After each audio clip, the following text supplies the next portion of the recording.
सध्या भारत पाकिस्तानमधील सायबर सुरक्षा आणि जे सायबर अटॅक जे रोजचे होतात आहे, ही नक्की परिस्थिती काय? जर त्यांनी तो प्रकारचे हल्ले जर आपला या सेक्टरवर झालेत तर आपण कोणत्या परिणामाला समोर जाऊ शकतो? सहसा या टॉपिकला पॉडकास्ट फार लिमिटेडच बनतात. जर एखादा मुलगा किंवा मुलगी आहे आणि त्या मुलीला जर या फील्डमध्ये करिअर करण्याचा विचार असेल, इंटरेस्ट असेल, तर त्यांनी कशा प्रकारचे पावलं उचलायला पाहिजे? सर्वांना नमस्कार. आज आपण जी भारत पाकिस्तान युद्ध परिस्थिती जी सगळीकडे आहे, आपण जे पूर्ण बघतो आहे, प्रत्येक ठिकाणी न्यूजमध्ये चर्चेला आहे, सगळ्याच ठिकाणी जी चर्चेला आहे, तर भारत पाकिस्तान युद्ध परिस्थिती ही पुढच्या 5 ते 10 वर्षात किंवा cyber strategy, cyber warfare Bharat पाकिस्तानमध्ये पण जे सुरू आहे, हे कशा प्रकारे सुरू आहे? सायबर वॉरफेअर म्हणजे एक्झॅक्टली नक्की काय? कशा प्रकारे सायबर हल्ला होतो आहे? सायबर हल्ला रोखण्यासाठी काय प्रकारचे मेकॅनिझम, काय प्रकारचे डिफेन्स स्ट्रॅटेजी वापरू शकतो? याबाबत चर्चा करण्याकरता आज आपल्यासोबत सायबर एक्सपर्ट म्हणून आदेश जोशी सर आहेत.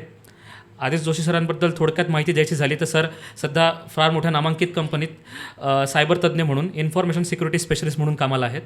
आणि सरांचं रोजचं जे काम आहे हे अशा प्रकारे हल्ले, जे सायबर हल्ले जे आहेत हे रोखण्यात आणि कशाप्रकारे आपण त्याला तोंड देऊ शकतो, काय डिफेन्सिव्ह स्ट्रॅटेजी वापरली जाते हे आपण करू शकतो. त्याच्यासाठी आपण इथे आज स्टुडिओमध्ये आमंत्रित केलेलं आहे.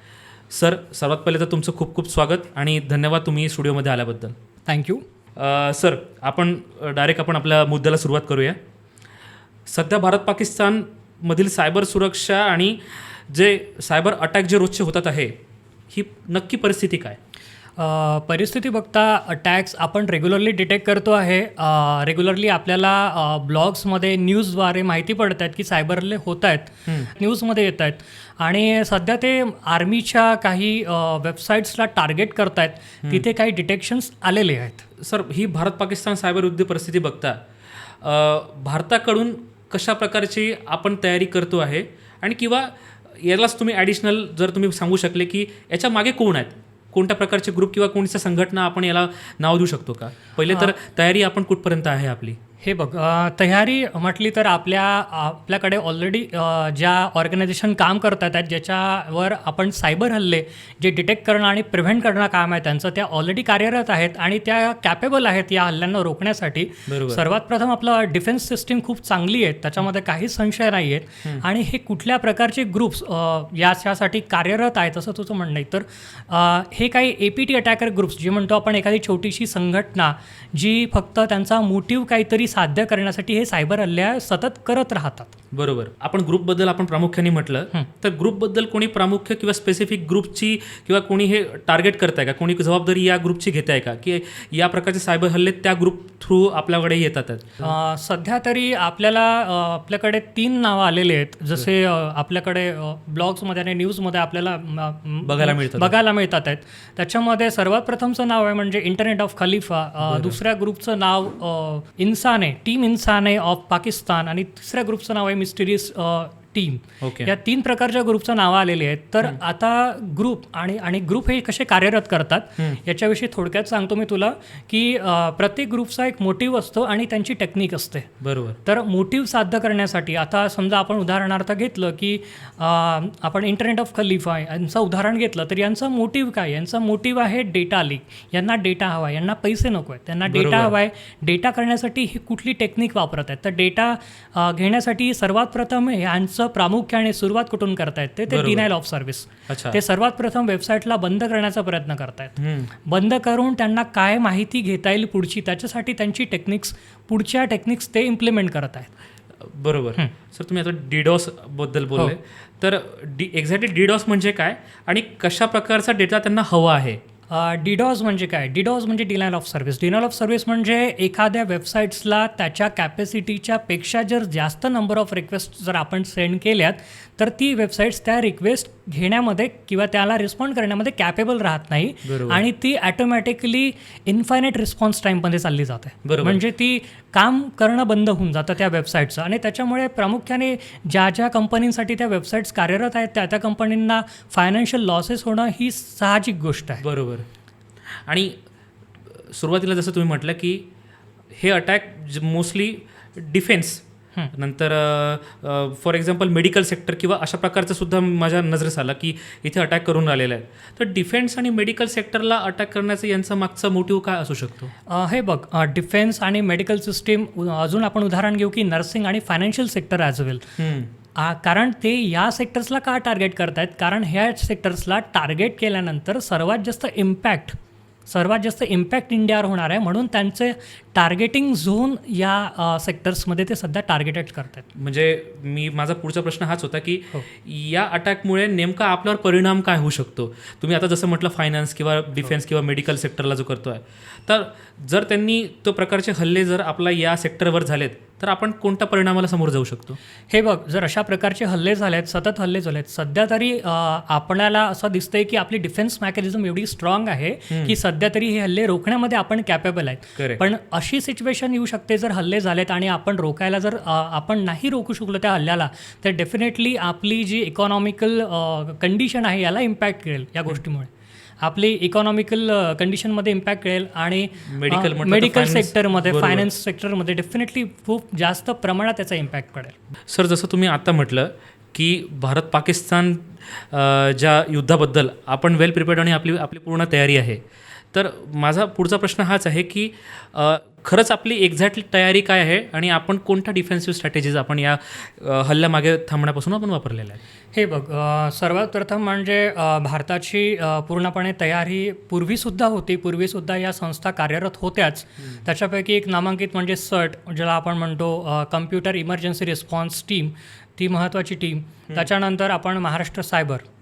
तर या ज्या संस्था आहेत यांचं 24/7 हे मॉनिटरिंग चालतं. आणि मॉनिटरिंग म्हणजे काय, हे ॲक्च्युली कुठल्याही जर सायबर अटॅक्स जर होत आहेत तर याचा डिटेक्शन करणं, त्याला प्रिव्हेन्शन करणं आणि त्याला मिटिगेट करणं एक प्रकारचं, म्हणजे त्याला जे आपलं गरजेचं असेल त्या उपाययोजना करणं त्या गोष्टींसाठी. तर या संस्था कार्यरत आहे.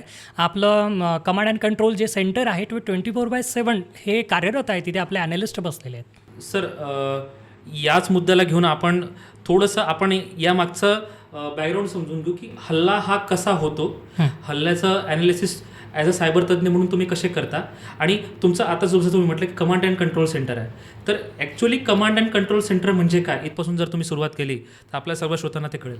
हो, हे बघ, security command and control centre आपण म्हणतो त्याला थोडक्यामध्ये SOC. Okay. Security operation centre, ज्याच्यामध्ये या सर्व गोष्टींच्या उपाययोजना केलेल्या जातात. फर्स्ट, सिक्युरिटी ऑपरेशन सेंटरचं काम काय आहे, तर पहिली त्यांची पायरी असते सिक्युरिटी ऑपरेशन सेंटरची डिटेक्शन अँड प्रिव्हेन्शन. या दोन गोष्टी महत्त्वाच्या असतात की अलर्ट्स जे आलेले आहेत, इन्सिडेंट जे आलेले आहेत, त्या थ्रेट्सला डिटेक्ट करणं आणि त्याला उपाययोजना करून प्रिव्हेंट करणं. तर हे सिक्युरिटी ऑपरेशन सेंटर आहे. याच्यामध्ये म्हणजे ॲक्च्युली याची नीड काय आहे किंवा मग याचा इम्पॉर्टन्स काय आहे, याच्या स्टेजेस कशा असतात, तर सिक्युरिटी ऑपरेशन सेंटर कसं कार्यरत असलं पाहिजे याच्यासाठी पहिली गोष्ट म्हणजे सर्वात प्रथम आपले सिक्युरिटी कंट्रोल्स जे आहेत हे प्रॉपरली वर्किंग आहेत का, ही त्याची फर्स्ट स्टेज राहते की प्रॉपरली वर्किंग आहेत का. सर्व जे असेट्स म्हणतो आपण त्याला, जसं सिस्टीम्स झाल्या, कम्प्युटर्स झाले, कोणाकडे लॅपटॉप्स असतील, तर ते जे या जे असेट्स असतात याला सिक्युरिटी प्रोव्हाइड करण्याचं काम हे सिक्युरिटी ऑपरेशन सेंटर करतं. तर पहिली त्याची स्टेज असते की आपले सेन्सर, सिक्युरिटी कंट्रोल्स हे सर्व ॲक्टिव्ह आहेत का, याची पहिले चाचपणी करायची आहे, व्हेरीफाय करायचं आहे. त्याच्यानंतर नेक्स्ट स्टेज जातं त्याचं इन्सिडेंट अँड रिस्पॉन्स, म्हणजे एखादा अलर्ट आलेला आहे किंवा एखादा सायबर अटॅक झालेला आहे तर त्याचं प्रॉपर ॲनालिसिस करणं, इन्व्हेस्टिगेशन्स करणं आणि इन्व्हेस्टिगेशन्स करून त्याला मिटिगेट करणं. ही झाली सेकंड स्टेज. थर्ड स्टेजमध्ये येतं इंटेलिजन्स. थ्रेट इंटेलिजन्स म्हणतो आपण त्याला, म्हणजे पूर्वी झालेल्या घटना असतात किंवा पूर्वी झालेले सायबर अटॅक्स, याच्यामधून आपण काय शिकतो, हिस्टॉरिकल डेटा म्हणतो आपण त्याला. जो पूर्वी घडलेल्या घटना आहेत तो डेटाचा वापर करून आपण नवीन उपाययोजना किंवा नवीन काहीतरी रूल्स आपण सिक्युरिटी ऑपरेशन सेंटरमध्ये टाकतोय, जेणेकरून त्या घटना वारंवार व्हायच्या नाहीत. इम्प्रूव्ह करायचं आहे आपल्या सिक्युरिटी ऑपरेशन सेंटरला. तर यामध्ये काम करणारे तज्ज्ञ वेगवेगळे असतात. त्याच्यामध्ये आपण नॉर्मलाइज नाव घेतलं तर सर्वांना आपण ॲज अन ॲनालिस्ट तिथे काम करत राहतो, जो राहतो 24 तास.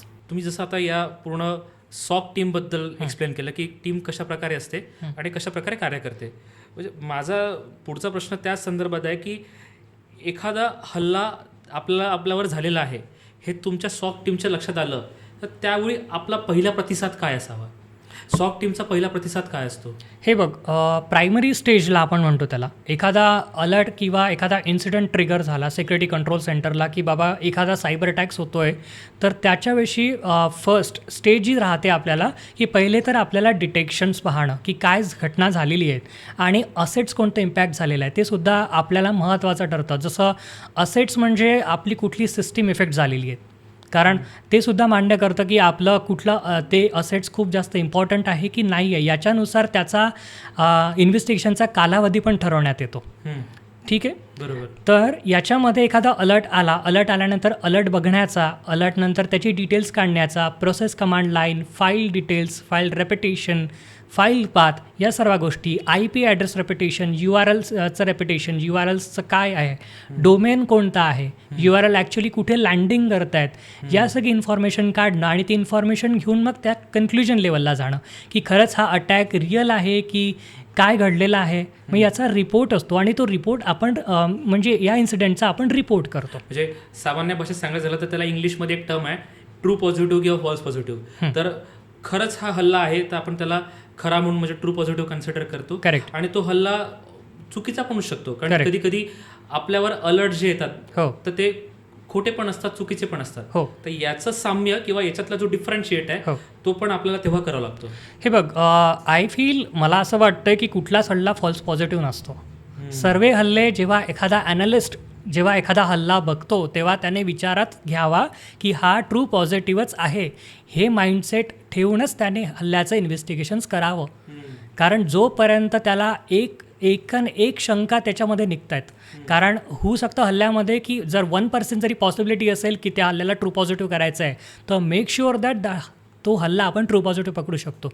आपल्याकडे जेवढ्याही चेकलिस्ट आहेत तेवढ्या चेकलिस्ट पूर्ण कंप्लीट झाल्याशिवाय आपण त्याला ट्रू पॉझिटिव्हच कन्सिडर करतो. बरोबर. सर, मगाशी आपण बोलत होतो की एकदा एखादा हल्ला झाला, सायबर हल्ला झाला आणि अलर्ट सॉक टीमकडे ट्रिगर झाला, तर तेव्हा तुमच्या नजरेस एखादा असा कोणता इन्सिडंट आहे का जो प्रामुख्याने तुम्हाला सांगावं वाटेल की तो हल्ला फार मोठा होता, as a SOC team member म्हणून तुम्ही त्याला प्रॉपरली इन्व्हेस्टिगेट केलं, त्याला स्टडी केलं आणि त्याला प्रॉपर रिमिडिएट केलं?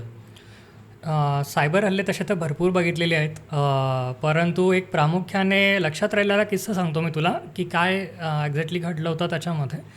तर एक थ्रेट इंटेल फीड्स आलेली होती काही दिवसांपूर्वी. त्याच्यामध्ये मी असं वाचलं की त्यांनी काय केलेलं आहे की एक TeamViewer.exe नावाचं जे ॲप्लिकेशन आहे, जे खूप जास्त वास्टली यूज केलं जातं कंपनीजमध्ये कम्युनिकेशनसाठी, त्याची ऑफिशियल वेबसाईट जशीच्या तशी त्यांनी डुप्लिकेट बनवली. त्या वेबसाईट्सला त्यांनी एक डाउनलोड जे ॲप्लिकेशन होतं त्याच्यामध्ये एक मॅलिशियस, म्हणजे आपण त्याला एक मॅलिशियस पेलोड त्याच्यात इंजेक्ट करून ते ॲक्च्युली जसं टीम्स काम करतं तसंच काम करायचं ते त्यांनी डाउनलोडला ठेवून दिलं होतं. एक घातक कोड त्यातून त्यांनी तो त्याच्यात इन्सर्ट केला. घातक कोड इन्सर्ट केला त्याच्यामध्ये. आणि त्यांनी ती वेबसाईटला आपण एक म्हणतो आता सध्याचं खूप जास्त ट्रेंडिंगमध्ये चालू आहेत ते, की आपण म्हणतो त्याला की म्हणजे काय म्हणतात त्याला, सर्च इंजिनचं काहीतरी SEO. बरोबर. SEOची टेक्नॉलॉजी, ऑप्टिमायझेशन, ती टेक्नॉलॉजी यूज करतात. ते टेक्नॉलॉजी यूज करून काय केलेलं आहे त्यांनी की जे कीवर्ड्स टाकले जातात ती वेबसाईट अप्लाय होऊन जाते, अप्लाय होऊन जातात. आणि त्याच्यामुळे कदाचित असं होतं की जो युजर असतो त्याला वाटते की हीच खरी वेबसाईट्स आहे. तर त्याच्यामध्ये काय झालेलं की मग मी वाचलं ते आर्टिकल आणि त्याच्यानंतर मला छान वाटलं. नेक्स्ट डेला काय झालं की आमच्याकडे एक डिटेक्शन्स आलं की एका ॲप्लिकेशन थ्रू काहीतरी ॲक्टिव्हिटीज परफॉर्म होत आहेत. ती केस माझ्याकडे आली आणि ती मी इन्व्हेस्टिगेट करण्याचा प्रयत्न केला, पाहिली त्याच्यामध्ये काही, तर मला दिसलं TeamViewer.exe आणि मला सडनली ट्रिगर झालं की यार काल वाचलेलं मी याच्यामध्ये, तर काहीतरी आपल्याला करावं लागेल. आणि नंतर लगेचच फार मल्टिपल अलर्ट्स जनरेट झाले त्या सेम सिस्टीमसाठी आणि आम्हाला त्याच्यामध्ये एक IP ॲड्रेस कम्युनिकेशन पण सापडलं होतं. तर इमिडिएटली जेव्हा मी बघितलं आणि सिस्टीमला आयसोलेट केलं, फर्स्ट जेव्हा सिस्टीममध्ये बघितलं की IP ॲड्रेस मॅलिशियस आहे, कम्युनिकेशन इनिशिएट झालेलं आहे, ज्या मॅलिशियस सर्व्हर म्हणतो आपण त्याला, C2 सर्व्हर म्हणतो त्याला, कमांड अँड कंट्रोल सर्व्हर, जेणेकरून या ॲक्टिव्हिटीज परफॉर्म करण्यात येतात, मॅलिशियस ॲक्टिव्हिटीज. तर त्या कमांड अँड कंट्रोलचा जो IP ॲड्रेस होता त्याला पहिले आम्ही ब्लॉक केलं, सिस्टीमला आयसोलेट केलं नेटवर्कपासून. त्याच्यानंतर आम्ही डीप इन्व्हेस्टिगेशन केलं. डीप इन्व्हेस्टिगेशनमध्ये जेव्हा त्यांच्या मशीनच्या टाईमलाईन्स ॲप्लिकेशन्स आम्ही ॲनालिसिस करत होतो तेव्हा मला लक्षात आलं की यांनी टीम व्ह्यूवर ॲप्लिकेशन हे डाउनलोड केलेलं होतं. आणि कसं असतं, एखादं ॲप्लिकेशन जेव्हा डाउनलोड होतं ना, तेव्हा एखादा इन्सिडेंट जेव्हा होतो तेव्हा आपल्याला त्याचं source of the infection find out करणं खूप गरजेचं असतं. अंटिल तुम्हाला सोर्स ऑफ द इन्फेक्शन जर मिळालं नाही तर तुम्ही असं म्हणू शकत नाही की तुम्ही इन्व्हेस्टिगेशन कंप्लीट केलेलं म्हणून. बरोबर. तुम्हाला मुळाशी जाऊन कुठून ते इन्फेक्शन आलेलं आहे बरोबर. हे शोधून काढणं महत्त्वाचं असतं. बरोबर. तर मी टाईमलाईनला ॲनालाइज केलं मशीनच्या आणि त्याच्यामधून लक्षात आलं की हे डाउनलोड केलेलं ॲप्लिकेशन आहे. लक्षात कसं आलं, कारण teamviewer.exe हे डाउनलोड फोल्डर्समध्ये दिसलं सेम नावाचं काही विशिष्ट काय म्हणतात त्याला इव्हेंट्स नंतर मला. बरोबर. आणि त्याच्यानंतर लक्षात आलं की खाली chrome.exe जे आपण म्हणतो ब्राउझर आहे मायक्रोसॉफ्ट आपल्या सिस्टीममध्ये ऑपरेटिंग सिस्टीममध्ये जे ब्राउझर यूज केलं जातं क्रोम, तर त्याच्या थ्रू ते ॲप्लिकेशन डाउनलोड करण्यात आलेलं होतं. बरोबर. तर मला फाइंड आउट करायचं होतं की कुठली URL नी इन्व्हेस्टिगेट केलेलं आहे. तर मी प्रोसेस कमांड लाईन आणि नेटवर्क लॉग्स, जेव्हा नेटवर्क लॉग्सकडे वळलो तेव्हा नेटवर्क ॲक्टिव्हिटीजमधून लक्षात आलं की एक वेबसाईट आहे जी looks like a legit website of teamviewer.exe. Okay. तर मी ती वेबसाईट बघितली आणि वेबसाईट मला ॲक्च्युअल ऑफिशियल वेबसाईट दिसली. ओके. ती ऑफिशियल वेबसाईट होती. तिथून पूर्ण तो तुम्हाला ट्रेस मिळाला की ट्रेस मिळाला हां. की ती ऑफिशियल वेबसाईट्स होती की यार ऑफिशियल वेबसाईट्समध्ये की यांनी एक्झॅक्टली सेम पेज बनवलेलं आहे. डोमेन थोडंसं त्यांनी एक आपण त्याला म्हणतो की थोडे चेंजेस करून मायन्यूट चेंजेस करून त्यांना लेजिट दाखवायचं त्या बरोबर. गोष्टी. जिथे कधी गुगल GOOGLE तर तिथे आपण GOGLE करतो. हां. आणि आपण काय असतं आपण एवढं मायन्यूट चेंजेस नाही लक्षात राहत, एवढे नाही बघत, एवढे नॉर्मल पीपल नाही बघत तेवढं.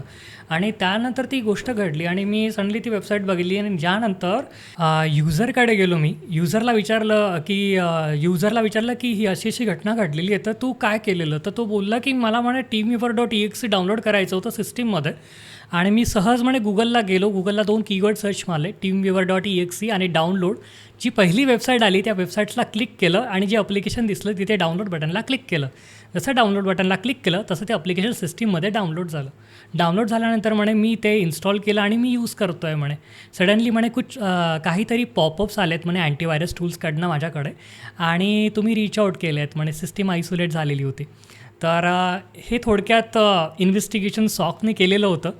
तर आणि याच्यावर आता आम्ही ॲक्शन्स काय घेतलेले आहेत त्याचं सांगतो मी तुला. हे आपण source of the infection find out केलेलं होतं कारण युजरने क्लिक केलेलं आहे URLला, मॅलिशियस URLला. आता आपण याच्यावर ॲक्शन काय घेतो आहे, तर ॲक्शन घेण्यासाठी आपल्याला पहिली गोष्ट ज्या मॅलिशियस ॲप्लिकेशन डाउनलोड झालेलं आहे त्याला डिलीट करणं आहे, अनइन्स्टॉल करणं आहे प्रॉपरली टेम्पररी फाईल्स. कारण काय होतं, पुष्कळशी ॲप्लिकेशन काय करतात, जेव्हा अनइन्स्टॉलेशन DLL फाईल त्यांची रन होते ते काय करतात की त्यांचं काहीतरी अवशेष हे कुठेतरी सोडून जातात. जसं टेम्पररी सेक्शन जिथे आपण म्हणतो लेस प्रिव्हिलेज लागतो आपल्याला त्या गोष्टी ॲक्सेस करण्यासाठी. तर तिथे एखादी फाईल्स क्रिएट करणं आणि मग त्याच्यामुळे काय होतं की मग ते इन्फेक्शन कम्प्लिटली रिमूव्ह नाही होत. मग आपल्याला काय करावं लागतं की अनइन्स्टॉल केला, ॲप्लिकेशन डिलीट केलं, वेबसाईटच्या जे URL होत्या त्या ब्लॉक केल्यात फायरवॉलला. त्याच्यानंतर आम्ही सिस्टीमला अँटीव्हायरस फुल स्कॅन केलं, कम्प्लिटली फुल स्कॅन केलं, टेम्पररी फाईल्स डिलीट मारल्या आणि क्रोम ब्राउझर ज्यांनी ही ॲप्लिकेशन डाउनलोड केलेलं होतं त्या क्रोम ब्राउझरकडनं कुकीज आणि कॅशेस डेटा जो होता तो सुद्धा आम्ही क्लिअर केलेला. म्हणजे आपल्याला संपूर्ण ठिकाणी त्याला क्लिअर करायचं आहे. त्यानंतरच मग आम्ही प्रोसीड केलं. तर हा थोडा इंटरेस्टिंग किस्सा होता, मला तो आठवला एकदम, तर मी तुझ्यासमोर सांगितला तो. सर खूप छान किस्सा आहे आणि खूप म्हणजे मी म्हणू शकतो की सॉक टीमच्या प्रॉपर डिटेक्शन कसं आपल्याला कामात येईल हे तुम्ही सांगितलं. पण मी असं म्हणेल की जर मी आता फार या गोष्टी न्यूजमध्ये ऐकलेल्या आहेत की फिशिंग अटॅक भारत पाकिस्तानच्या ज्या दरम्यान जे होतात आहेत पुष्कळ. मी 2 इन्सिडंट तुम्हाला सांगू शकतो. यात ॲज अ सॉक टीम कसं रिस्पॉन्ड तुम्ही कराल मला हे ॲक्च्युली जाणून घ्यायचं आहे. तर पहिला इन्सिडेंट असा की जसं थोडंसं या गोष्टी घडायला लागल्या, भारत पाकिस्तान कॉन्फ्लिक्ट वाढायला लागलं, तेव्हा भारताचं कुठेतरी सैन्य स्ट्रॉंग व्हावं म्हणून एक फिशिंग कॅम्पेन चालवण्यात आलं की कुठेतरी याला डोनेट करा, आपण हे फिशिंग कॅम्पेन आपण याला डोनेट करा आणि सैन्याला आपण अजून स्ट्रॉंग करूया. दुसरं की पहलगाममध्ये जो आपला अटॅक झाला त्याच्यामध्ये त्याचे इन्व्हेस्टिगेशन चाललं, त्या इन्व्हेस्टिगेशनचे रिपोर्ट्स ॲज अ फिशिंग म्हणून आले की आणि सामान्य माणूस जो हे जर बघेल की सैन्याच्या दृष्टीने आपण कुठेतरी त्याला स्ट्रॉंग करतील तर मग आपण पण यात गोष्टी डोनेट करूया. नंतर त्याला म्हणण्यात आलं की हे सैन्य असं कोणते पैसे मागत नाही आहे, हे चुकीच्या गोष्टी घडतात आहेत. आणि नंतर कुठेतरी की जे इन्व्हेस्टिगेशनच्या कॉपी आहेत ते पण खोट्या ठरल्या. हे जे फिशिंग कॅम्पेन जे रन करण्यात आले ॲज अ सॉक टीम जर असे प्रकारचे अलर्ट्स तुम्ही तुमच्याकडे नेहमीच बघत असाल तर याच्यावर आपण नेसेसरी ॲक्शन काय घ्यावे, ॲज अ सॉक टीम काय घेते? हे बघ, ज्या PDF तू म्हणतोय, ज्या PDF म्हणतायत त्या मे बी होऊ शकतात की क्राफ्टेड PDFs असतात. क्राफ्टेड म्हणजे क्रिएट केलेल्या PDFs म्हणू शकतो आपण त्याला. हा एक फिशिंग प्रकारचा अटॅक होऊ शकतो. डेफिनेटली हा फिशिंगचा अटॅक होऊ शकतो. आता PDFsचा तू उल्लेख केलेला, तर PDF कशा असतात, तर PDF त्या क्राफ्टेड PDFs असतात ज्याच्यामध्ये काहीतरी इंजेक्ट केलेलं आहे, मॅलिशियस पेलोड टाकलेला आहे किंवा त्याच्यामध्ये एखादी लिंक टाकलेली आहे जेणेकरून युजरची डिटेल्स त्यांना ग्रॅब करायचे आहेत, ज्यांना स्टोल करायचे आहेत युजरचे डिटेल्स, की जेणेकरून युजर काहीतरी क्लिक करा आणि त्यांची काहीतरी इन्फॉर्मेशन त्यांच्याकडे येईल. हा त्यांचा मोटिव्ह असू शकतो त्याच्यामध्ये. आणि या ज्या PDFs असतात ह्या सर्क्युलेट कशा होतात, तर सर्क्युलेट करण्यासाठी ते एक ईमेल ID बनवू शकतात. नॉर्मल जीमेल ID जेव्हा फ्रीमध्ये बनून जातं जीमेल ID कुठलंही, आणि तुम्ही ऑनलाईन जरी सर्च केला तरी तुम्हाला मल्टिपल्स टेम्पररी ईमेल IDसुद्धा मिळून जातील. बरोबर. तर या ईमेल्स थ्रू किंवा म्हणायचं तर WhatsApp through, social medias through या लिंक्स किंवा या PDF सर्क्युलेट केल्या जातात. आता यांचं नाव का बरं असं ठरवण्यात येतं की पहलगामशी रिलेटेड NI रिपोर्ट्स, तर का बरं ठेवण्यात येतं, टू क्रिएट अन अर्जन्सी. आपण त्यांना फिशिंगमध्ये क्युरिओसिटी, कारण अर्जन्सी क्रिएट झाली त्याच्यानंतरच एखादा व्यक्ती क्लिक करेल की उघडून बघेल, उघडून तर बघू काय पाहिजे. क्युरिओसिटी ती क्युरिओसिटी क्रिएट करण्यासाठी ते त्या PDFचं तसं काहीतरी नावं देतात. बरोबर. आधी त्या नावाला क्लिक करण्यात आलं की कॉम्प्रोमाइज होतो. आता सॉक टीम अशा हल्ल्यांना काय दृष्टिकोन, म्हणजे सॉक टीम कशा बघतो अशा दृष्टिकोनातून, तर आमच्याकडे अशा भरपूर अशा किस्से आणि अशा भरपूर गोष्टी येत असतात. तर यांना आम्ही सर्वप्रथम आपण सेंडर बघतो किंवा कुठल्याकडनं ही PDF आलेली आहे किंवा सेंडर ID काय आहे, सेंडर डोमेन काय आहे, ठीक आहे, सेंडर IP ॲड्रेस काय, याला इन्व्हेस्टिगेट करण्यात येतं की सेंडर डोमेन हे रिसेंटली क्रिएट झालेले आहेत का, ज्याला आपण म्हणतो इंटेलिजन्सच्या भाषेमध्ये newly registered domain, which is also we can say that it is a malicious domain. Definitely we will consider it as a malicious domain. Why? Because those are created for certain motive. Correct. काहीतरी motive साध्य करण्यासाठी ते domains create करण्यात येतात. ते हे newly registered डोमेनसुद्धा आपण त्याला मेलिशियसच पकडतो. तर या डोमेन कधी क्रिएट झालेला आहे, हुजवर याचा डेटा कोण आहे, याचा ओनर कोण आहे, या सर्व गोष्टींची इन्फॉर्मेशन काढण्यात येतं. ते सब्जेक्ट ID ॲनालाइज करण्यात येतात की या सब्जेक्ट रिलेटेड ते कंटेंट आहेत का ईमेलमध्ये मेन्शन, खरंच आहेत की नाही आहेत याचं ॲनालिसिस करण्यात येतं. जर ईमेलच्या त्याच्यानंतर IP ॲड्रेसेस म्हणतो की याचे IP ॲड्रेसेस कोणते आहेत, कारण असे भरपूर सारे IP ॲड्रेसेस असतात जे स्पॅमिंग ॲक्टिव्हिटीजमध्ये, मॅलिशियस ॲक्टिव्हिटीजमध्ये इंटेलिजन्सकडे याचा डेटा राहतो. आणि हे IP ॲड्रेसचा डेटा आपल्याकडे असल्यामुळे आपण त्याला इमिडिएटली आपण त्याचं ॲक्शन घेऊ शकतो. IP ॲड्रेस ब्लॉक करू शकतो, सेंडर डोमेन ब्लॉक करू शकतो. आणि नेक्स्ट लेवलला आपण म्हणू की URLs मेन्शन असतात, कधी कधी PDF अटॅचमेंट्स असतात ज्या मॅलिशियस डिटेक्ट होत नाहीत. काही कारणास्तव मॅलिशियस डिटेक्ट होत नाही, परंतु जेव्हा इन्सिडेंट रिस्पॉन्स टीमकडे येतात तेव्हा ते ॲज अ सेपरेट सँडबॉक्सिंग एन्व्हायरमेंट त्याला आपण म्हणतो, म्हणजे व्हर्च्युअल नेटवर्क, जे आपण एक विशिष्ट प्रकारचं एक वेगळं काय म्हणतो त्याला, एक वेगळं विशिष्ट आयसोलेटेड एन्व्हायरमेंट, एक आपण ॲक्च्युअल नेटवर्कपासून दूर त्या गोष्टी त्याला टेस्ट करण्यात येतात, त्या फाईलला ओपन करण्यात येतं, या फाईलमध्ये काय लिंक्स आहेत पसरू नये म्हणून त्या फाईल्सला ॲनालाइज करण्यात येतं.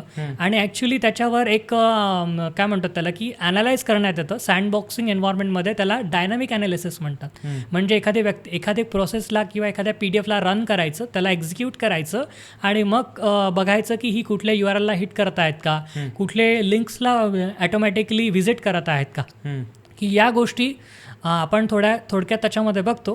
आणि यानंतर आपण आढळलेले ज्या एव्हिडन्सेस असतात, तर आपण एव्हिडन्सेस कलेक्ट करतो ईमेल्समध्ये मिळालेले, आणि ते एव्हिडन्सेसला आपण आपल्या सेक्युरिटी टूल्समध्ये ब्लॉकलिस्टमध्ये टाकतो. परंतु काही गोष्टी अशा असतात की ते थोडंसं सेंडर डोमेन सिमिलर यूज करतात, परंतु सेंडर ॲड्रेस किंवा डिस्प्ले नेम चेंज करतात. तर त्यावेळेस थोडंसं आपल्याला एखादं गोष्ट प्रत्येक ॲक्टिव्हिटीजमध्ये, प्रत्येक इन्सिडेंट्समध्ये काही ना काही सिमिलर गोष्टी असतात, जेणेकरून आपल्याला त्या गोष्टीवर ॲक्शन करण्यात येतं. Sometimes they are using same subject line, sometimes they are using same sender name, और sometimes they are using same keyword in the sender address. बरोबर. तुम्ही सोप्या भाषेत समजून सांगितलं की जर अशा प्रकारचे खरंच असे हल्ले होतात तर त्याला SOC team as a SOC team investigate कसं करते. सर थोडं आपण आता दुसऱ्या टॉपिककडे म्हणजे या संदर्भात वळूया की जर माझी कंपनी आहे किंवा कोणाची पण कंपनी आहे, जर त्याला या प्रकारचे सॉक टीमचं तंत्रज्ञान त्यांच्या कंपनीच्या सुरक्षेसाठी वापरायचं असेल किंवा मी ॲज अ इंडिव्हिज्युअल पर्सन आहे, मला वाटते की अशा प्रकारचा हल्ला माझ्यावर होऊ शकतो, तर मी कोणत्या प्रकारचं तंत्रज्ञान किंवा डिफेन्सिव्ह स्ट्रॅटेजी वापरावी जेणेकरून मी किंवा माझी कंपनी असेल तर ती दोन्ही सुरक्षित राहावं, याचं तुम्ही काय सांगू शकाल? हे बघ, इंडिव्हिज्युअलसाठी आणि कंपनीजसाठी सिम्पल गोष्ट आहे. पहिली गोष्ट म्हणजे आपण इंडिव्हिज्युअल आहेत तर आपल्याला अँटीव्हायरस टूल्स मोबाईल्समध्ये इन्स्टॉल करणं फार महत्त्वाचं आहे. कंपनीजसाठी असेट्स जास्त असतात. एखादी कंपनी स्थापन केली आपण तर डिपेंड्स ऑन असेट्स, जसे कम्प्युटर सिस्टम्स झालेत, सर्व्हर्स झालेत, यांना प्रोटेक्ट करण्यासाठी आपण महत्त्वाच्या मी म्हणतो की कमीत कमी 3 टेक्नॉलॉजीज असणं आवश्यक आहेत. पहिली टेक्नॉलॉजी म्हणजे अँटीव्हायरस. अँटीव्हायरस अपग्रेड असणं प्रॉपर आणि अपडेट असून त्याला यूज करणं. त्याच्यानंतर दुसरी गोष्ट झाली EDR टूल कुठलंही यूज करू शकता, end point detection and response tool, जे जनरली बिहेवियरल आणि पॅटर्नचा ॲनालिसिस करून अलर्ट ट्रिगर करत राहतं. बरोबर. तिसरी गोष्ट म्हणजे फायरवॉल, जिथे तुम्ही वेब कंट्रोल ट्रॉफिकला थोडंसं ॲनालाइज करू शकता, जिथे तुम्ही वेब कंट्रोल ट्रॉफिकला थोडंसं काय म्हणतो त्याला आपण की मॉनिटर करू शकता. बरोबर. तर या 3 गोष्टी कंपनीसाठी आणि एक गोष्ट इंडिव्हिज्युअलसाठी फाईन तुम्ही यूज करू शकता. अँटीव्हायरस टूल यूज करू शकता. हां, बरोबर. सर, आपण आता मगापासून आपण बोलतो आहे की हल्ला कशा प्रकारे होऊ शकतो, सॉक टीम कशा प्रकारे डिफेन्स करून त्याला ॲनालिसिस करून त्याला क्लोज करू शकते. आपल्याला जर हे तंत्रज्ञान वापरायचं असेल तर आपण कशा प्रकारे वापरू शकतो. जर एखादा मुलगा किंवा मुलगी आहे आणि त्या मुलीला जर या फील्डमध्ये करिअर करण्याचा विचार असेल, इंटरेस्ट असेल, तर त्यांनी कशा प्रकारचे पावलं उचलायला पाहिजे? सुरुवातीला या फील्डमध्ये एंटर होण्यासाठी सर्वात प्रथम तर सेल्फ लर्निंग. सुरुवातीला त्यांचं नेटवर्क सिक्युरिटी स्ट्रॉंग असणं खूप महत्त्वाचं आहे. नेटवर्क सिक्युरिटीनंतर हळूहळू ते कम्प्युटर नेटवर्ककडे, म्हणजे आपण म्हणतो त्याला की बरोबर. Viruses, malwares, what is viruses, network related माहिती असणं. बरोबर. आणि याच्यानंतर या सेल्फ लर्निंगच्या गोष्टी झाल्यानंतर ते कॅप्चर द फ्लॅग, CTF, खूप सारे फ्री प्लॅटफॉर्म्स अवेलेबल आहेत. हॅक दिस आहे, हॅक द बॉक्स आहेत, ओव्हर द वायर आहे, प्रॅक्टिससाठी म्हणतात, लेट्स डिफेंड. त्याच्यामध्ये तुम्ही सायबर रिलेटेड गोष्टींसाठी प्रॅक्टिस करू शकता. बरोबर. आणि लर्निंगसाठी तुम्ही सध्या सेल्फ लर्निंग करा. बरोबर. आणि जसे तुम्ही याच्यामध्ये थोडेसे स्किलफुल्स व्हाल, स्किल्स तुमच्याकडे येईल, after that you will go for the certifications to better understanding about that particular topic. म्हणजे या क्षेत्रात याचं असेल तर या प्लॅटफॉर्मचा यूज करून तुम्ही आपला स्किल सेट डेव्हलप करू शकता. हो. थोडक्यात. आणि मग आपण त्या स्किल सेटचा यूज करून जर त्या प्रकारच्या ऑपॉर्च्युनिटी आपण शोधू शकतो. निश्चित. सर, विषय असा की आपण हल्ल्यांबद्दल बोललो, अपॉर्च्युनिटीजबद्दल बोललो, आपण डिफेन्सिव्ह स्ट्रॅटेजीजबद्दल बोललो, पण खरोखरच एखादा सामान्य माणूस आजच्या तारखेत या हल्ल्याचा शिकार झाला असेल, खरंच तो या हल्ल्यात अडकला असेल किंवा त्याला माहिती आहे की हा हल्ला माझ्याकडे काही दिवसापूर्वी झाला होता किंवा त्या कंपनीला झाला होता, तर त्या कंपनीला किंवा इंडिव्हिज्युअल पर्सनला हा हल्ला जर रिपोर्ट करायचा झाल्यास तो कुठे आणि कसा रिपोर्ट करायचा? त्याच्यासाठी गव्हर्नमेंटच्या ऑफिशियल वेबसाईट्स आहेत. cybercrime.gov.in नावाची महाराष्ट्र सायबरचं पोर्टल आहे. आणि तिसरी वेबसाईट संचार साथी म्हणून, याच्यावर आपण हे हल्ले रिपोर्ट करू शकता. अच्छा. एक नंबर, टोल फ्री नंबर आहे गव्हर्नमेंटचा, 1930. डेफिनेटली या नंबरवर तुम्ही कॉल करा आणि तुमची कंप्लेंट तुम्ही रिपोर्ट करा. ते इन्व्हेस्टिगेट करतील आणि तुम्हाला कॉल बॅक करतील. सर, खरंच या सविस्तर चर्चेवरून आपल्या लक्षात आलं की खरंच सायबर सुरक्षा का बरं आणि किती महत्त्वाची आहे. खरंच तुमचं खूप धन्यवाद, तुम्ही आज आपल्या पॉडकास्टमध्ये आले. आणि तुम्हाला या पॉडकास्टमध्ये येऊन कसं वाटलं की हा टॉपिक आणि या टॉपिकची खरंच किती गरज आहे आजच्या तारखेत, तुम्हाला काय वाटतं? या टॉपिकविषयी बघ, सहसा या टॉपिकला पॉडकास्ट फार लिमिटेडच बनतात असं माझं वैयक्तिक मत आहे. आणि पुढेही तू पॉडकास्ट बनवावेत, कारण हा टॉपिक असा आहे की सामान्य लोकांना थोडंसं याच्यामधनं काहीतरी माहिती मिळेल आणि अशा सायबर हल्ल्यांमधून किंवा अशा सायबर सिक्युरिटीच्या या ज्या गोष्टी आहेत त्यांच्या काय म्हणतात त्याला, क्राईमपासून ते वाचवले जातील. तर याचं तुझ्या पॉडकास्टमधून निश्चितच लोकांना मार्गदर्शन मिळेल अशी आशा बाळगतो मी. Thank you so much sir. Thank you so much तुम्ही पॉडकास्टमध्ये आल्याबद्दल.